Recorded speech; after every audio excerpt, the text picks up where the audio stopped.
नमस्कार, चार का चक्रव्यूह में आपका स्वागत है। मैं हूं आपके साथ सबा शाहिद शेख। नेता हो या अपराधी, आतंकी हो या जिहादी, कौन किसके चक्रव्यूह में फंसा, इस शो में आपको विस्तार से बताएंगे। चक्रव्यूह में आज सबसे पहले बात राखी सावंत की, जो आजकल काफी सुर्खियों में है। उन्होंने इस्लाम धर्म कबूल कर अपने बॉयफ्रेंड आदिल से निकाह कर लिया। दूसरी खबर में बात मुस्लिम लड़कियों की। हाई कोर्ट ने इस्लामी लॉ का हवाला देकर 15 साल में मुस्लिम लड़कियों के निकाह को सही करार दिया था, लेकिन बाल आयोग ने इस पर आपत्ति जताई है और सुप्रीम कोर्ट में याचिका दायर की है। अब इस सिलसिले में सुप्रीम कोर्ट करेगा फैसला। तीसरी खबर में बात पेपर लीक कांड के बारे में, जिसके मास्टरमाइंड भूपेंद्र सारन के मकान पर चला बुलडोजर, 4 सरकारी कर्मचारी भी हुए बर्खास्त। चौथी खबर में बात गणतंत्र दिवस पर दिल्ली दहलाने की साजिश की। आतंकी गणतंत्र दिवस के अवसर पर किसी बड़ी वारदात को अंजाम देने वाले थे। भलेसवा डेयरी से मिले दस्तावेजों के मुताबिक दोनों आतंकी किसी टारगेट किलिंग को अंजाम देने वाले थे। तो चलिए खबरों से आगाज करते हैं और सबसे पहले बात राखी सावंत की। एक्ट्रेस राखी सावंत इन दिनों अपनी शादी को लेकर काफी चर्चा में है। राखी ने हाल ही में बॉयफ्रेंड आदिल के साथ निकाह किया और अपने वेडिंग फोटोज शेयर कर सभी को हैरान कर दिया। इस कहानी में ट्विस्ट तब आया जब उनके कथित शौहर आदिल ने शादी को लेकर एक हैरान कर देने वाला खुलासा किया। दरअसल उस जिहादी ने राखी को अपनी बीवी मानने से ही इनकार कर दिया। अब ये बात तो राखी सावंत को समझनी चाहिए कि जिस शख्स के लिए उसने अपना धर्म बदल लिया, वो जिहादी उसे पूरी दुनिया के सामने अपना नाम देने से भी कतरा रहा है। हाल ही में राखी के वेडिंग फोटोज के साथ ही उनका मैरिज सर्टिफिकेट भी वायरल हुआ, जिस पर ना सिर्फ उसका नाम फातिमा दिखा, बल्कि साथ ही साथ ये भी सामने आया कि उन्होंने करीब 7 महीने पहले ही 2022 में ही शादी कर ली थी। इस बारे में राखी ने खुद सोशल मीडिया पर पोस्ट किया तो उन्हें बाकी सेलिब्रिटीज ने बधाई देनी शुरू कर दी। इससे एक बात तो साफ है कि बॉलीवुड वाले अपने कारनामों से बाज नहीं आने वाले। अब जब सवाल राखी सावंत को लेकर उठ रहा है तो फिर से बॉलीवुड वाले एक साथ हो गए हैं। देखा जाए तो अब बॉलीवुड वाले लव जिहाद को भी प्रमोट करने लगे हैं। राखी को इतनी बधाइयां मिल रही है जैसे उन्होंने कितना बड़ा मुकाम हासिल किया हो। वैसे भी बॉलीवुड इंडस्ट्री लव जिहादियों से भरी पड़ी है, तो सवाल ही नहीं उठता कि ये लोग एक दूसरे का साथ ना दें।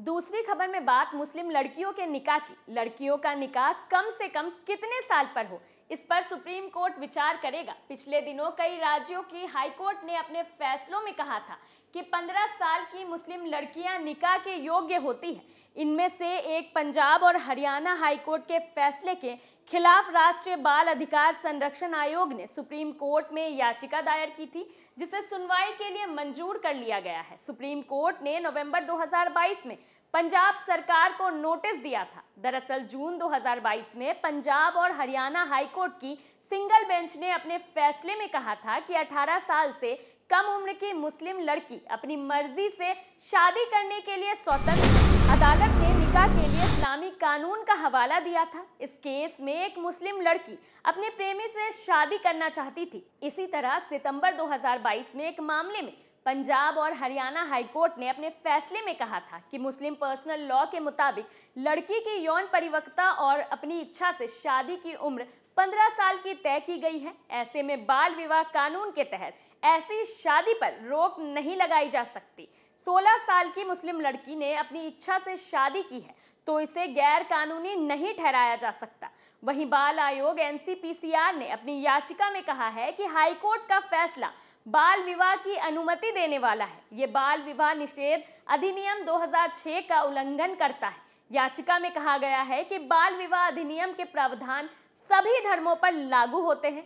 इतना ही नहीं, बाल आयोग ने यह भी कहा कि पॉक्सो कानून के तहत किसी महिला के साथ शारीरिक संबंध बनाने के लिए कम से कम 18 साल की उम्र निर्धारित की गई है।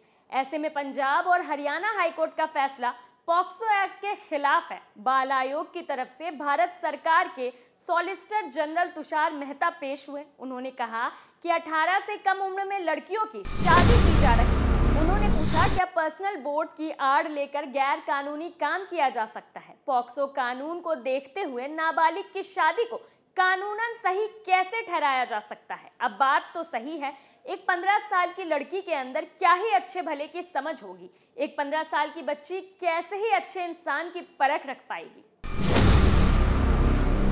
वहीं तीसरी खबर में बात पेपर लीक कांड के बारे में, जिसके मास्टरमाइंड भूपेंद्र सारन पर अब तगड़ा एक्शन हो रहा है। भूपेंद्र सारन के घर पर जेडीए के बुलडोजर गरजना शुरू हो गया है। अवैध बने मकान को तोड़ने की कार्रवाई शुरू कर दी गई है। अब ड्रिल मशीन के जरिए 15 फीट में छत काटी जाएगी।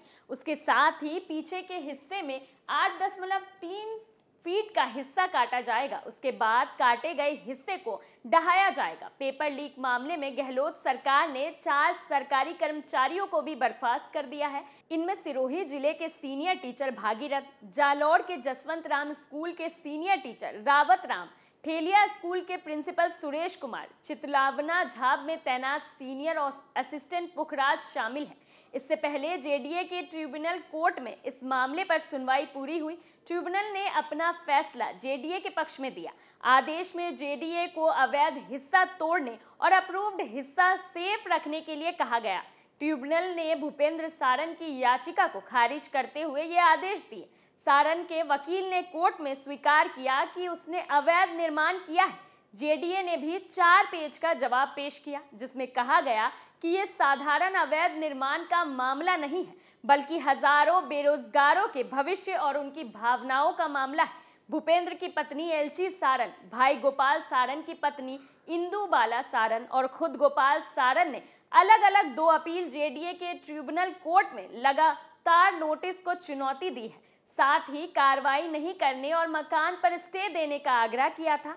ट्रिब्यूनल के अलावा सारन की तरफ से एक याचिका हाईकोर्ट की जयपुर बेंच में भी लगाई गई है। हाईकोर्ट ने इस मामले पर सुनवाई करते हुए याचिका को खारिज कर दिया। वहीं चौथी और आखिरी खबर में बात गणतंत्र दिवस पर दिल्ली दहलाने की साजिश की। जैसे जैसे गणतंत्र दिवस नजदीक आ रहा है, वैसे वैसे ही आतंकियों के पकड़े जाने की खबरों में इजाफा होते जा रहा है। 2019 में भी 26 जनवरी के मौके पर विस्फोटक मिल चुका है और अब एक बार फिर से देश को दहलाने की साजिश रचनी शुरू हो गई है। घात लगाए बैठे इन आतंकियों को स्वतंत्रता दिवस और गणतंत्र दिवस का इंतजार रहता है। वहीं गणतंत्र दिवस के अवसर पर आतंकी दिल्ली दहलाने की साजिश रच रहे थे।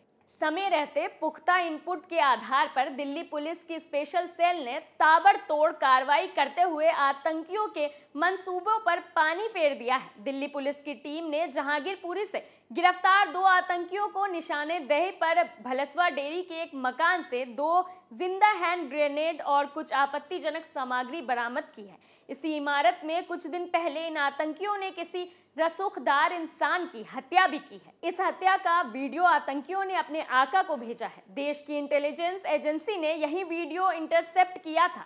इसके बाद पूरे मामला का खुलासा हुआ है। दिल्ली पुलिस के अधिकारियों के मुताबिक जहांगीरपुरी से खालिस्तान समर्थित 2 संदिग्ध आतंकियों को गिरफ्तार कर उनसे पूछताछ किया गया तो पता चला कि इनकी साजिश का केंद्र भलसवा डेयरी का एक मकान है। इसके बाद पुलिस ने इन आतंकियों को निशानदेही पर भलसवा डेयरी में दबिश दी, जहां से हैंड ग्रेनेड और कुछ आपत्तिजनक सामग्री भी मिली। इस दौरान ये भी पता चला है कि आतंकी गणतंत्र दिवस के अवसर पर किसी बड़ी वारदात को अंजाम देने वाले थे। भलसवा डेयरी से मिले दस्तावेजों के मुताबिक दोनों आतंकी किसी टारगेट किलिंग को अंजाम देने वाले थे।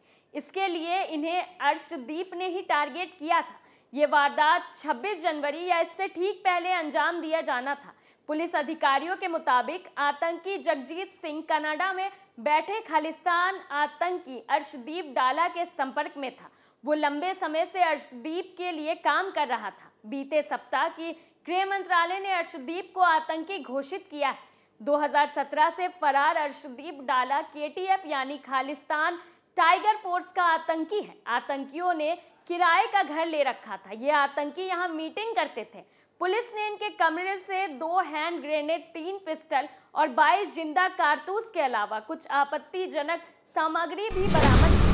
हालांकि आतंकवादी किसी भी घटना को अंजाम ना दे पाए, उसके लिए इस देश का सुरक्षा तंत्र मजबूती और सतर्कता से साथ लड़ रहा है, ताकि आतंकियों के नापाक इरादे कामयाब ना हो सके। चक्रव्यूह में मेरे साथ आज के लिए इतना ही। कल फिर कौन किसके चंगुल में फंसेगा, नए मुद्दों के साथ फिर पेश होंगे और दिखाएंगे कई और सनसनीखेज खुलासे। तब तक के लिए देखते रहिए कैपिटल टीवी। नमस्कार।